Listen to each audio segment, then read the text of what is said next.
From Flourish DX, this is the Psych Health and Safety Podcast. With workplace mental health becoming a safety prerogative, this is the source of information on psychological injury prevention and health promotion. Hi, and welcome to the Psych Health and Safety Podcast. My name is Jason Van Schie, and I'm one of the hosts of the show. The aim of the podcast is to rapidly increase the knowledge and application of psychological health and safety in workplaces worldwide. To help with this, we have regular guests from around the world who are leading the way in this important area. But before I introduce our guest and topic for today, allow me to introduce my co-host, Joel Mitchell. How are you today, Joel? I'm all right, Jason. I had a nice lunchtime walk in the winter sun. Yeah, I got out for a run, as did a few of our colleagues that I saw out there. So it was a beautiful day. Very nice day. Yeah, none of this rain that we've been having. No. Even though it's winter, it's unseasonably wet. For Perth, yeah. Yeah. I don't know. I think we just forget that we do have periods of fairly intense rain sometimes. Yeah, very occasionally. I think it happens every year, but we just forget. Yeah. I read an interesting book on the weekend. Oh, yeah? Time travel? No. So it was it's kind of leaning into the whole like 80s nostalgia thing that's going on at the moment. So it's about this guy whose dad created this like a Dark Crystal type of movie using sort of puppets and lots of fantasy themes and stuff. It's like a children's movie, but with all of that creepy darkness that everybody thought was fine for kids to watch in the 80s. Yeah. So he's now an adult, and there's all of this just bad history between him and his dad. And his dad's died, and he sort of goes back to the house, and there's all the puppets and everything everywhere. And then it sort of eventuates that this fantasy world that his dad created was actually like real in a parallel universe, and they sort of start bleeding together, and he gets pulled into this adventure where he sort of has to like save this parallel world from imploding or whatever. Okay. Yeah. So did you finish it? I did. Yeah. It was a good read. I enjoyed it. I did. What's the name of the book for those listeners interested? I don't remember now. I'll have to put it in the show notes. Yeah, I can put it in the show notes. Yeah, people will be really interested. They'll be looking at the show notes, and there'll be all these like academic like references and stuff. Where is that book? It'll come to me in the middle of the episode. So if I just randomly yell something out, you'll know what that's about. Yeah, it was like that inappropriate thing I yelled out at work the other day. I know I probably do that every day, so you're probably confused. But when we were talking about that Predestination movie with Ethan Hunt, yeah. Yeah. Yeah, and I can't repeat it on here. Hey, again, if you want the After Dark and you want to hear what I yelled out inappropriately, email him to Daniel. He still hasn't received any. Just remember it's X, diagnostics with an X. Yeah, I think that maybe our listeners really don't want the After Dark episode, Jason. We've given them multiple opportunities now. Yeah, probably. Yeah, maybe, I don't know, maybe we need to do a different sort of campaign. You think we're targeting the wrong audience? Yeah, our audience is definitely not the right audience. I mean, yeah, clearly they come here for our guests, not for our After Darks type stuff. Well, good. Yeah, it's a good segue. We should probably introduce our guest now that we've made that realisation. Absolutely. It's not about us. No, it's not. So, look, we like this guy. He's an endorsed organisational psychologist, unlike myself, very much like Joel. Not a sore point at all for Jason. No, but this guy's got 2 doctoral degrees. I don't have either. No, including his PhD that involved development and validation of the award-winning LEAD model. He is a chief scientist at Work Science. Welcome to the podcast, Dr Tristan Casey. Thanks so much, guys. Yeah, I'm a little bit of an overachiever, so hopefully I can stifle that today and just be regular old Tristan. Yeah. Come down to our level. Oh, yeah, that's I don't right. know about that. Hey, look, I got to say, with all those degrees, better you than me, mate. It's not something I ever aspire to. But it's going to be someone, right? Look, I think that it takes a special kind of a person to do a PhD, and an even more special kind of a person to do 2. Yeah, I mean, you got to have a very healthy self-esteem to start with, I guess, with all the criticism that's like leveled at your work as an academic. So. Tenacity, I think, as well. Just like stick with it, because it just takes so long, and then you have to write about it all, and Yeah. Before we get into it, Tristan, what possessed you to go, hey, I've got one PhD, I'm going to get a second one? Well, I mean, you sort of find yourself falling into safety, and like I think a lot of people share that history of, well, I never really thought I'd be a safety guy or a safety girl, and you find yourself in these roles. And my previous PhD or my doctorate was on survey designs of all things and aesthetics of interfaces, because I was a bit of a tech geek at the time, and I thought, oh, this is interesting, let's do that. But then the safety journey opened up, and I thought, okay, let's do it again. Safety culture, safety leadership, go for it. Yeah, nice. Well, I do actually like that interface design and how do you encourage and engagement in surveys, which no one likes doing. Exactly. So then you got to be clever in how you do it. So we can have another chat about that offline another time. Sounds great. So, Tristan, do you have any podcasts that you like to listen to? Well, I think we had this little chat off air, didn't we? That I'm a bit of a laggard when it comes to podcasts. I'm not really a big listener, unfortunately. I read more books and articles, and find myself reading a lot more than listening. Maybe that's just my preference, but I see a lot of activity in the podcast space, and more than happy to contribute where I can. So, what have you been reading lately that's interesting? Yeah, good point. I was just reading an article this morning which was looking at big data and safety analytics, which again, that might be something, Jason, that you're into.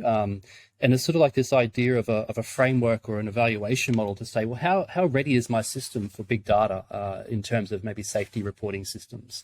So I thought that was quite practical and useful, which I might use in a project or two. We'll see. Yeah, that is interesting, because it's like big data it's sort of that term that lots of organizations get really excited about without really understanding what it means and what's involved. So, yeah. Yeah, and there's a lot of interest in data collection, but then what do I do with it? You've got to have that key plan up front and go, hey, we're going to plug all this data into somewhere. Where's it going to go and how we're going to use it? So it makes sense. Yeah, I mean, it's one of those sort of an article that I wrote with a colleague at QUT. We talked about this information paradox. The more data we collect, the more overwhelmed we become in safety, because there's just so much coming at us now that, well, how do we possibly make sense of it all and sort of grab the value that's coming out of it? So I think that'll be just a bigger challenge as we start to connect more things. So Internet of Things and smart devices will soon be overwhelmed, I think. Yeah, very interesting. So can you tell us, please, about your professional career? Sure. So I think I'd summarize it by saying I've done a bit of everything in terms of industry, academia and government. I've worked in regulators before, Workplace Health and Safety Queensland. I've worked in Griffith University and overseas at Middlesex University as a senior lecturer. And in industry, I've done a little bit of consulting. So I started my life at Centis, did a lot of assessment and model development there, which many of those things are still around today, which is pleasing to see. And most recently at WorkScience, so Chief Scientist, which is a nice title. I think it kind of summarizes my love of science, but also making a practical, positive impact. Yeah, we know a lot of people actually who are ex-Centis. A lot of org psychs went into roles there, particularly during the mining boom. Yeah, I was working for another site consultancy, a lot smaller than Centis, but we'd often be on mine sites, delivering our training around fatigue risk management, while Centis people are out there doing something on zero harm or behavioural-based safety or something. Yeah. The gorilla video, they loved using that one. That sticks in people's heads, yeah. Yes, I also had experience of being on and around the same sites as them back then. So I always used to be so jealous because they had this co-facilitator model where during the course of a day they'd have two psychs, presenting, and they'd take turns, whereas I'd have to get up for 6 to 8 hours a day and present and do that for 5 days in a row. Yeah, whereas those guys have got the life. I was trudging around outside in the heat with longs and longs doing frontline coaching all day. Yeah. It's like, Centres had it easy. I think we can both agree. Yeah, but they did. Yeah, they were obviously had a very good reputation, at least at the time. Yeah, great. Well, you're at WorkScience now, and you're the chief scientist there. So can you tell us a bit about what WorkScience is all about and what your role entails? Yeah, certainly. So WorkScience is just a little boutique or a health and safety consultancy based in Sydney, and I'm in Brisbane. So we've got expansion plans and growth plans. So we work across health and safety services, like traditional scope of auditing and incident investigations and all those types of, bread and butter safety things, but also in hazardous materials, these types of occupational hygiene type activities as well. And with Mike coming on board as chief scientist, we're jumping out into research world, and we've doing some great stuff with a range of clients, some applied research projects looking at anything from agricultural safety in terms of mobile plant injuries and how to reduce those, through to health and safety strategy development. So yeah, it's keeping me out of mischief, that's for sure, and plenty to keep me engaged. Yeah, so how long has Work Science been around for? Yeah, quite a while in different forms. So the founder, Scott Payne, was traditionally sort of a solo guy with a couple of contractors and folks that were around him. And then the last couple of years, we've sort of started to coalesce and bring a few more people into the fold. So yeah, certainly a long history of Scott doing his thing, and obviously bringing people along on the journey as we got bigger and more opportunities came our way.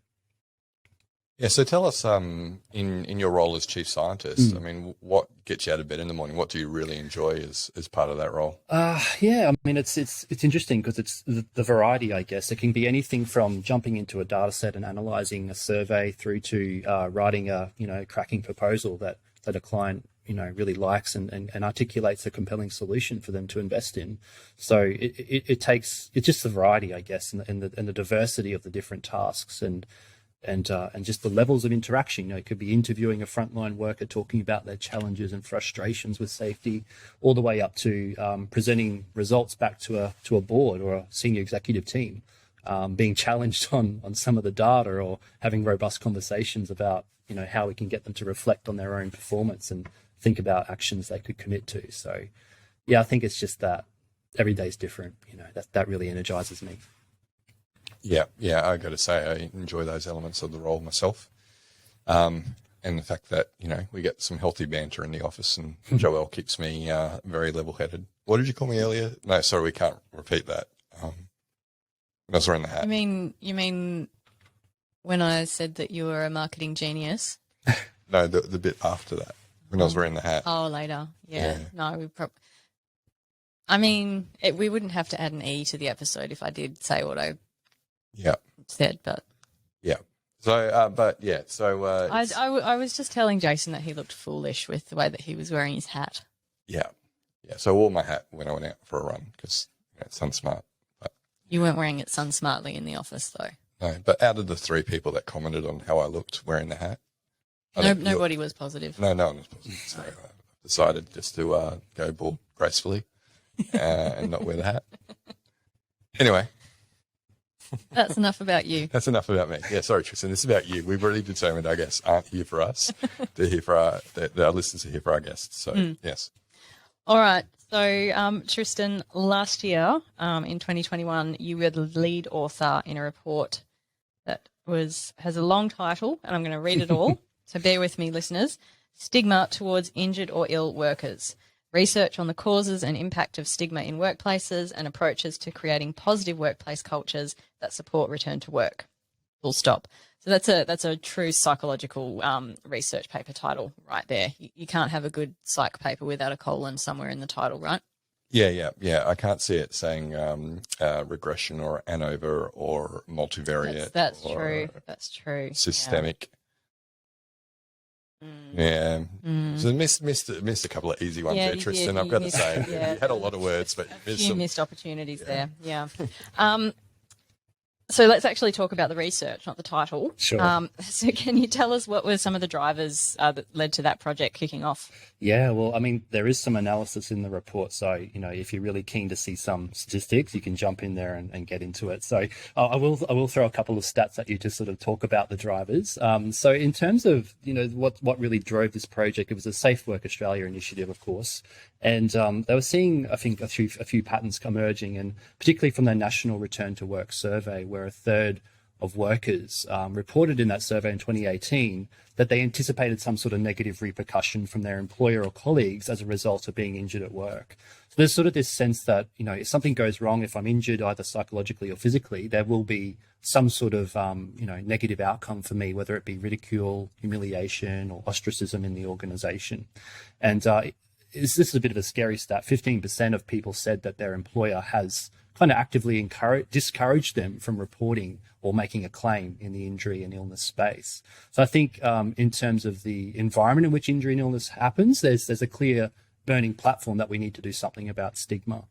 There's other sort of less important things, I guess, in terms of the business case for this, that stigma, if you address it well and involve it or integrate it into supportive, inclusive workplace cultures, you're likely to see better engagement, better productivity, a whole host of beneficial business outcomes as well. So it's not just the reduction of costs and all those types of things, but we'll also see some positive capabilities and outcomes emerge in those organizations as well. So I think that's really the key sort of aspect for the drivers. We need to do something about this problem. So where they were saying employers were discouraging them, does that, I guess there's a few different ways to view that. So was it that like employers were saying, well, we'll pay for your treatment and recovery, we just don't want to go sort of through the workers' compensation claim process? Or was it just, no, this isn't a work injury and you're not going to have any success? Yeah, my impression of the research, like not having the questions up in front of me, I think it was more the latter in terms of, sort of like an unhelpful or negative sort of discouragement that, we don't want our claims to go up. We don't want the problem of this having to deal with this injury. It's too difficult. It's too hard, or there's, issues that we want to avoid. So it was sort of a use of power in a way that created stigma for that person, that don't have a valid concern that they need to raise. Mm. Yeah, now, Tristan, most of the time when we talk about stigma on this podcast, it's more related to mental illness stigma and how that can reduce the likelihood of help-seeking behaviour. So this idea of workplace injury stigma is a bit different for both our content that we put out and probably what a lot of our listeners are familiar with. So could you describe for our listeners the psychological impacts of workplace injury stigma? Yeah, certainly. So that was one of the aspects we looked at in the research or the paper, and I think there's three different things to consider. The first is this internalization of stigma, which we'll return to in a moment. There's fear, which is sort of an emotion that's directed towards a specific outcome or a specific thing, and then just a generalized anxiety about the future or uncertainty, what will happen. So if we go back to the internalization of stigma, it's really this sort of feeling of guilt, of shame, or self-doubt, that I'm illegitimate, or I don't have a valid concern, that I'm being dishonest potentially as an injured or ill worker, that it's not that bad and I can cope with it if I just, try harder or I do better or I, take care of that injury myself. So I think that's internalization, that there's something perhaps inherently wrong with me as a worker. I need to, take that responsibility myself rather than involving my employer or others. The fear is sort of specifically directed at things like job insecurity and the future that you might have in that organization, a concern or a fear about relationships with peers and employers, as well as the fear of confidentiality being broken and all those negative outcomes coming to fruition. And lastly, the anxiety, I think, is sort of generalized in the sense that it's this anxiety about rejection from the group or rejection from my tribe, my collection of colleagues and peers that I'm sort of working with, this sort of primal response that we might feel as a result of being injured or ill at work, that I might be kind of cast aside, unfortunately, and the organisation moves on without me. Yeah, Tristan, there's a lot of workplace injuries that occur that are compensable every year. You probably know the stat off the top of your head, I'm assuming. Have you looked at the latest Safe Australia's workers' comp stats? Sorry to throw that out there. I can't remember. I don't know. No. It'd be a lot, right? Yeah. Any idea about the proportion of people that experience workplace injury stigma for those who are injured at work? Yeah, it really is an under-researched area, I think. Like when we were doing this project, some of the recommendations they wanted us to make were around the National Return to Work Survey and including some more questions about stigma, because we need to know more about the prevalence of it, what's going on with it. I wouldn't be confident that there's, a nationally representative figure we could quote on this, but, if we go by, the 1/3 feel a perception that maybe there'll be some sort of negative outcome and 15% say there's an actual discouragement, it's probably in the middle, isn't it? Sort of 20% or something. I'm just sort of plucking something out of midair there, but it'd be a sizable proportion where stigma may be an issue. Yeah, sure. No, that's acceptable. That's believable. Yeah, sounds plausible. Plausible response. Yeah. So what would you say are the main causes of stigma when it relates to workplace injury and illness? Yeah, this is a really fascinating question, so thanks for asking it. And one of the sort of the areas of this paper or this research that we tried to turn the dial a little bit to sort of just challenge and explore what stigma really is. And we took an evolutionary approach. That's sort of some of the stuff that's emerging from, the cutting edge papers that we reviewed for the paper. And really, it's sort of in this primal sort of tribal environment, there's three main drivers of that sort of group cohesion. We want to find cooperative partners or collaborators that we can do things with in terms of, find food, survive, that type of thing. We want to avoid becoming ill or injured ourselves, or, maybe being infected with a disease or, some sort of conveyed issue there. And lastly, we want to prevent individuals in our tribe or our group from exploiting the group's resources. So if you start to think about, well, this is this sort of innate kind of inbuilt stereotypes that we've got as human beings, this sort of evolved set of responses to when maybe there is someone that's ill or injured that's stuck with us and is no longer functional in an environment where we have all these support mechanisms and things that we can possibly do to help that person.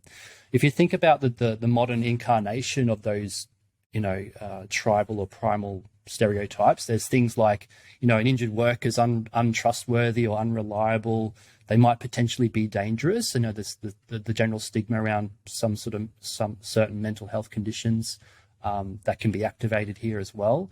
And lastly, injured workers are fraudulent or dishonest, that they're, taking advantage of the system potentially. So I think in terms of the causes, that's really the deep core of it, that we've got these natural tendencies to stereotype. And so I think by bringing awareness to this natural tendency, we can start to evolve or develop more sophisticated approaches that, allow people to seek the recovery they need. So sort of what you're saying there is that our brains are against us.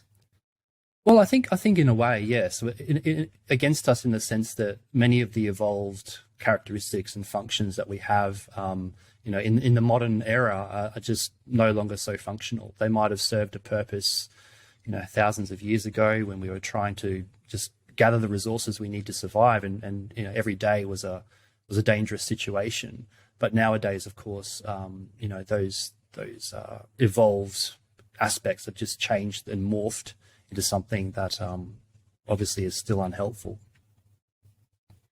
And might be a bit of a contentious question, so feel free to sure not respond if you want to. What do you think is the role of both the employer and the insurer in terms of driving that perception that people who are on workers' compensation are gaming the system?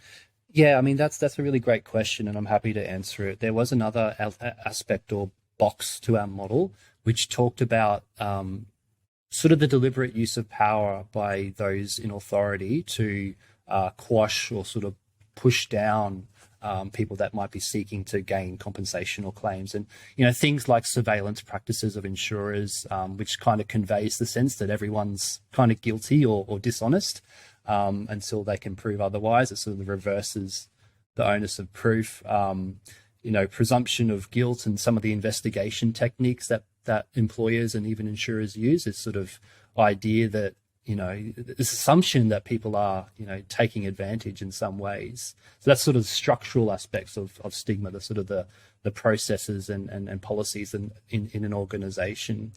And then it gets a little bit more implicit, the idea of the injury management process. And I've done some work with different organizations around this. And, when they become very bureaucratic, very delayed, very proceduralized, that sends an implicit signal to the employee that it's just too hard. The employer's trying to discourage me, but by going through that process, by making it as difficult as they can. This sort of focus on process over the person can sometimes convey that signal. Yeah, I was going to ask the same question, right? Because it's obviously in the employer and the insurer's interest to reduce the amount of claims.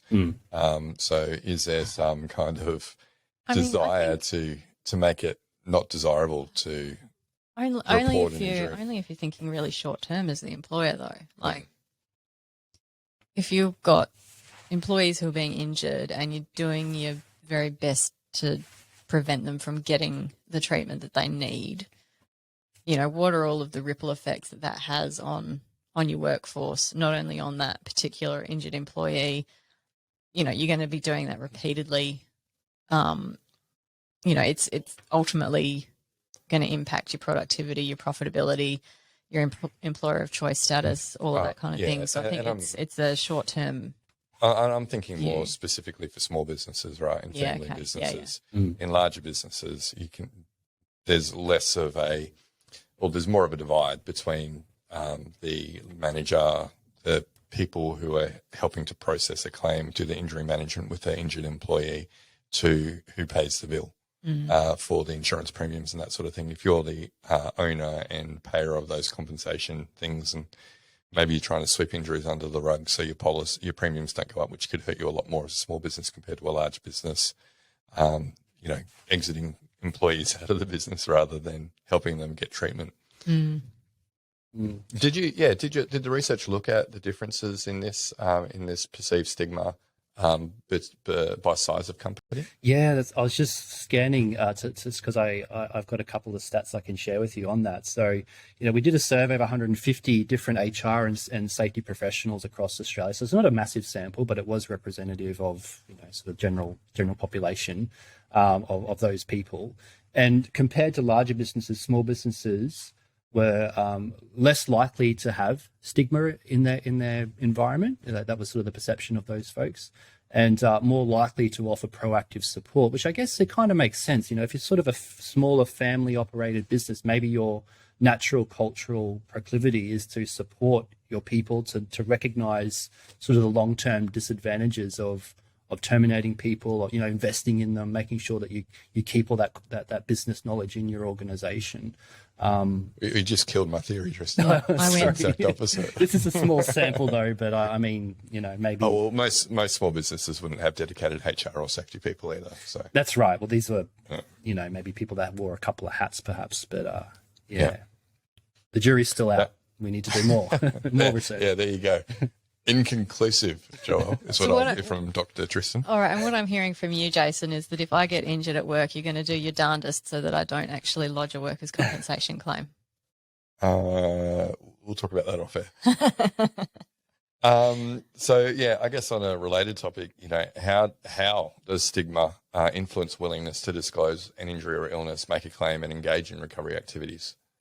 Yeah, no, that's great. I think in terms of, how it kind of impacts those things, there's obviously the structural part that we talked about in terms of the different policies and processes in place that create an expectation that we shouldn't be claiming, or we shouldn't be, shouldn't be engaging with that.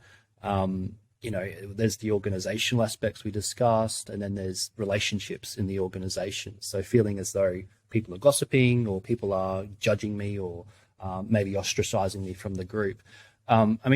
In terms of how it influences, I think there's three sort of things here in terms of maybe consequences or outcomes for recovery and return to work. So the first is disclosure, that people will sort of actively conceal what's going on. And obviously the long-term impacts of that can be quite drastic if someone's not seeking treatment or not getting the support that they need to deal with the issue in a proactive way.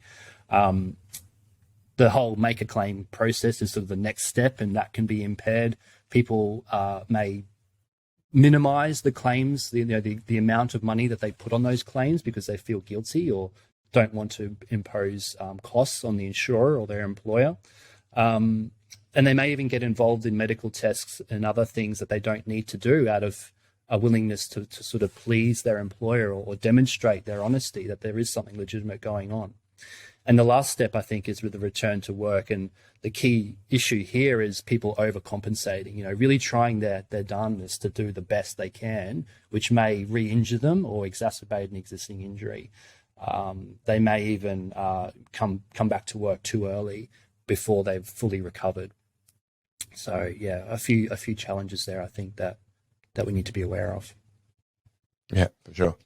Yeah, so I did want to explore that more, I guess, in terms of the return to work process and how that issue of stigma interacts with return to work. Yeah, so I guess in terms of returning to work, it's this idea that, well, when I come back to work, because I feel maybe indebted to the organization, they've paid for my treatment, they've done this, they've done that, or I feel as though people will be judging me more harshly than others because they, may anticipate that the team members think they've been treated more easily, like they've got accommodated duties or modified duties. So there's a lot of factors that are sort of pushing people to sort of try even harder than they might before they were injured. So that obviously creates a risky situation for them. They might take on tasks they shouldn't be doing, exposing themselves to stresses that they might not have the resilience or the capacity to deal with at that time.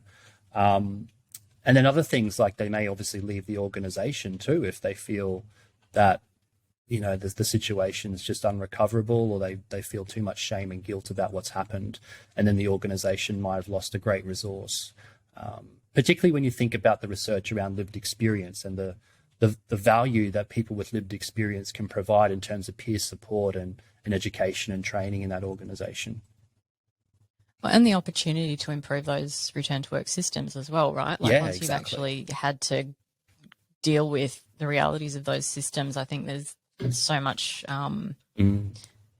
positive contribution that you can make to actually improving those systems for people who are coming after you, and then as in going through that process after you've been through it, not coming after you as in you're being attacked.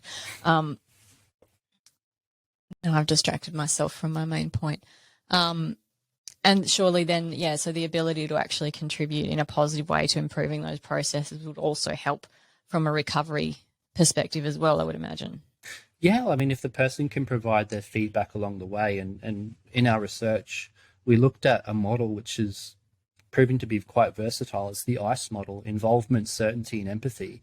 If you can provide those three ingredients, and particularly in a return to work context, involving them in the return to work planning along the way, communicating, giving them certainty about what will happen when they come back and the treatment options, and providing empathy in terms of supervisors checking in and just listening and appreciating the person's perspective.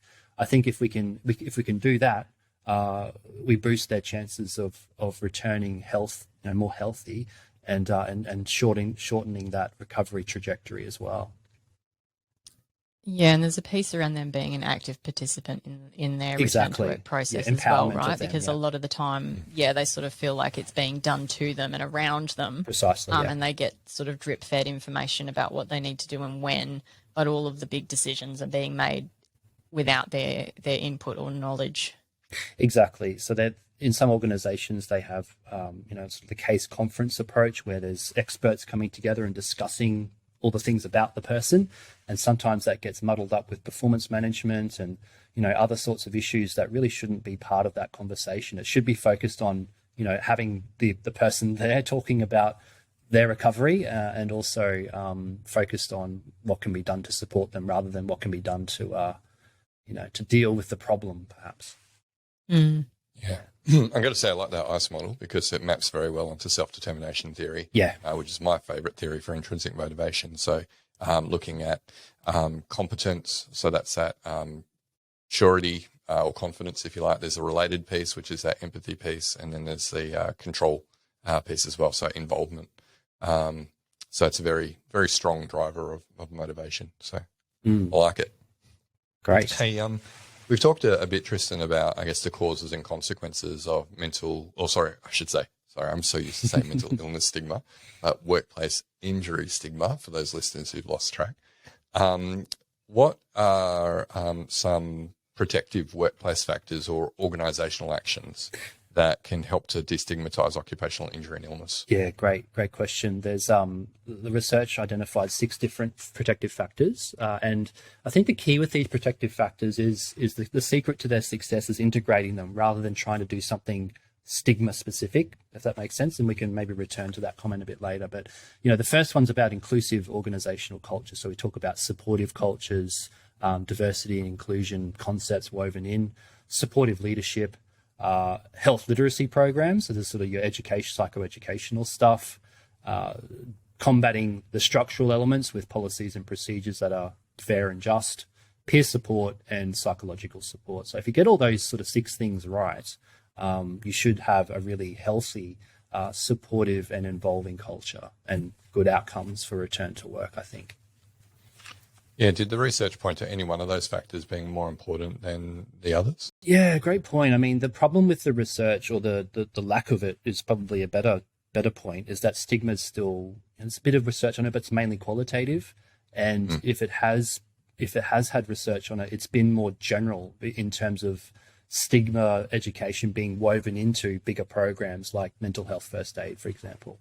So, in terms of the research, I'm just checking the table now. We consulted academics and industry on this and did some background reading, and the health literacy and the formal policies and processes and the leadership seem to be the 3 magic ones. If you get, good leaders that can engage with their people and have supportive conversations, if you can provide education about what stigma is and what health looks like in terms of psychological and physical health, and if you can have those grievance procedures, options, mechanisms for people to talk up and get around issues in the organization, that seems to be the best chances of having a good outcome. Yeah, cool. Good summary. So I would imagine that most organizations haven't really grappled with this idea of illness and injury stigma very much. It's something that I hadn't really given any thought to until we were having a look at your paper. So what would be some first steps that you would suggest now for listeners who have heard this and gone, oh my goodness, we need to start doing something about that? Yeah, good one. I think the leadership story is probably the best place to start. And there's sort of that almost cliched advice of get management commitment sort of thing. But, in terms of getting that commitment, I think you've got to be a bit clever and almost ninja in or sneak in the stigma stuff or embed it with other broader initiatives. So you might, there's a lot of attention around mental health and psychological well-being, with the revelation that psychological health is in the Health and Safety Act, which has always been there. But now we're seeing a lot more attention and focus on it. So I think, in that sort of burning platform that many executives will resonate with, say, well, we want to do this program and we want to also include this notion of supportive, inclusive workplaces, which is really the kind of coming at stigma from the opposite angle. And rather than saying reduce stigma, well, let's create the environment that we want, which is more positive, more capability building, more, flourishing in its nature. Okay, so stealth.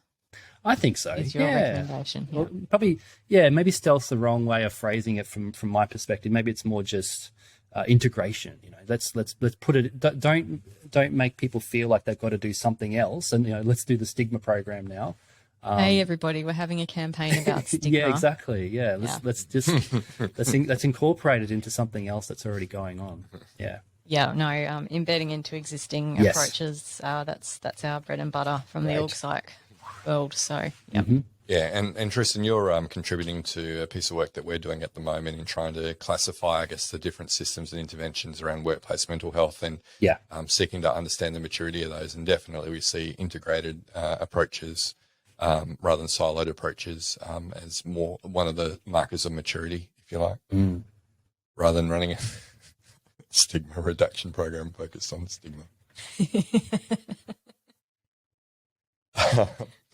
Hey, Tristan, I know the conversation hasn't been a normal type of conversation. We actually haven't really spoken explicitly around psychosocial hazards or mental health. It's, for me, it's pretty obvious that if you're injured and you're feeling stigma as a consequence of that injury, that's a psychological hazard, right? Sure. Well, one of the symptoms that Tristan was talking about was anxiety, right? Yeah. So, yes, there is a direct link between workplace injury, stigma, and mental health. Yes. Good. But we haven't talked explicitly like we have in other No. episodes. All right. Thank you. I'll grant you that. All right. Tristan, Sure. putting your workplace mental health hat on, though, because obviously your breadth, you have quite a breadth of work that you're involved in. If you had to think about the future, what would your hopes for the future of workplace mental health be? Yeah, nice one. I was actually going to bring up that self-determination theory that you talked about, Jason. The reason I wanted to bring that up at this point was because I feel like there's some sort of undercurrents or mega trends that transcend across physical and psychological health and safety. And I think self-determination theory is one of those things. If you get that right, then you should sort of bubble up and actually positively influence both aspects of health and safety. So I think it's like this sort of synthesis or fusion of physical and psychological, that there's things that we can have in place. And I really point to like some of the safety differently and new view thinking around safety management, because what those things are really tapping into is those aspects of self-determination theory, the idea of autonomy at the front line, respect for expertise, developing capability and competence, giving people a sense of shared value and purpose and vision. And so I think it's sort of I'm almost thinking that as we get more mature in this space, we're going to go less specific and identify kind of these levers that are inherent in every person and sort of this human condition. And if we optimize that human environment, then we'll solve a lot of these niche challenges that we've identified. Hopefully that makes sense. I kind of waffled a bit, but it's a little bit abstract, I think. Yeah, it does make sense to me, and we've definitely had those conversations internally. Sometimes I've got to explain to our technology guys, our devs, yes, we've got this risk-based approach, we've got a data-led and data-driven approach, but we need some, personal interaction and some relatedness pieces, because that ties into self-determination theory, right? Giving people quick feedback ties into self-determination theory. So I think, like you say, if we focus on those things, it can have benefits for a range of things, including how people interact with technology and their willingness to participate in physical or psychological health initiatives. And kudos to you too for dropping in safety differently, given your colleague at Griffith, Cindy Decker. So. I'm just going to wait for Jason to drop the term megatrends in casual conversation sometime soon. Yeah, I feel like that appeals to you. Megatrends. Yeah. Yeah, I like it. So Tristan, to finish us off, do you have any words of advice for listeners who are interested in getting into the field of psych health and safety? Yeah, I kind of spoiled the surprise at my answer, because I already talked about integration. That was sort of what I was planning to discuss at this point. This idea that, rather than trying to reinvent the wheel or have a dedicated kind of initiative or some sort of approach, just sort of think to yourself, how can I leverage what I already know? How can I build upon some of those existing streams of work and really sort of carve out a path there? So I think in terms of like just early career people that want to get involved, it's sort of, you probably know more than you realize, particularly if you've got that psychology undergraduate degree. There's a lot of good stuff there that can start to be translated and applied in the organizational settings. So in terms of, I guess, specific advice, look for those opportunities that give you energy and joy and have a positive impact on people. I know it's probably pretty high level and generic, but I'm a big believer in being authentic and what gives you energy. Fantastic. Thank you. Tristan, it's been an absolute pleasure having you on. Thanks for your work in this space and being so willing to share. Where can people find out more about work science? Yeah, that's a great point. We can go on workscience.com.au. You can email myself or get in touch. I'm on LinkedIn and would love to chat with you and share stories. Yeah, and I have to give credit to you, Tristan. I reached out to you late one evening over LinkedIn direct message, and you got straight back to me. So I can attest to your responsiveness over that channel. I'm kind of a bit sick. I love getting like little messages, and I'm like, oh yes, someone wants to talk to me. Nice one. Look, really great having you on, Tristan, and we look forward to keeping in touch. All right, take care, guys. Thanks for having me. All right. Well, listeners, that brings us to the end of this episode. Remember, we do video these things when we have our fantastic guests on, so you can catch those videos on our Flourish DX YouTube channel. We also take clips of these episodes and put them on our Flourish DX LinkedIn page if you want to follow along there for the best out of all of our podcasts that we offer. While we're on LinkedIn, as Tristan said, he's over there quite a bit, as Joelle and I are. So feel free to drop into our DMs, and we'll be happy to continue the conversation there. But that brings us to the end. We'll catch you next episode. You've been listening to the Psych Health and Safety Podcast. To stay up to date with the latest on psychological injury prevention, follow Flourish DX on LinkedIn and subscribe to the Psych Health and Safety Podcast at www.psychealthandsafety.com.